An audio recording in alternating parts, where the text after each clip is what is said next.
Ya. Plitanın ornas jarayana gitip turuptu.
Ve nihayet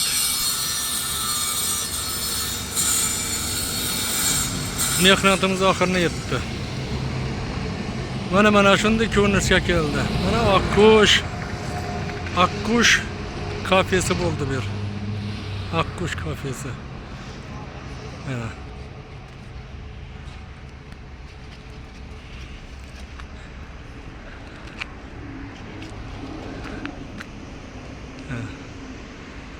Evet, chiroyli bir ko'rkam ko'rinishga keldi yana. Elamga zamonaviy tipdagi fasad ta'mirlash ishlari deb aytiladi. Zamonaviy tipdagi fasad ta'mirlash ishlari. Oldingi ko'rinishini chiqadi, yana hozirgi ko'rinishi chiroyli ahvolga keldi. Yana bu choyxonaning adi Akkush choyxonasi. Yana Akkushni heykelini ham qo'ydilar. Akkush choyxonasi.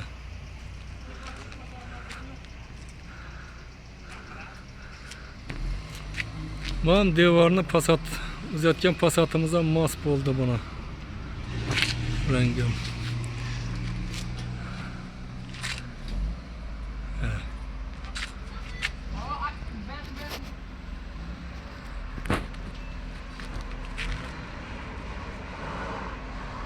Mana shu Urganch Shavot yo'li bo'yida, ya'ni Bo'yrachida u Kosmos do'koni Urganch tarafında joylashgan. Shunday fasad ishlari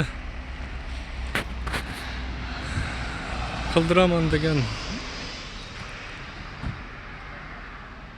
muxlislarimiz shunday ishlar bilan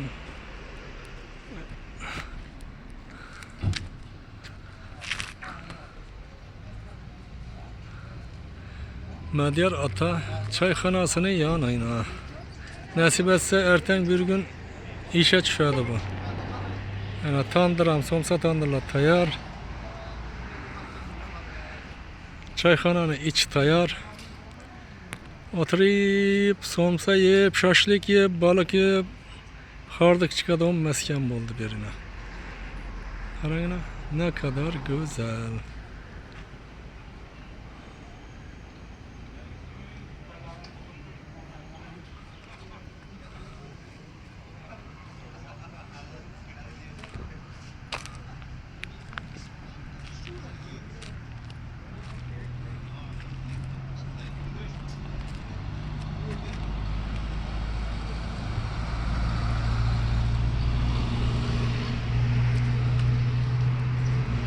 Abi havadan dım zor tuttu.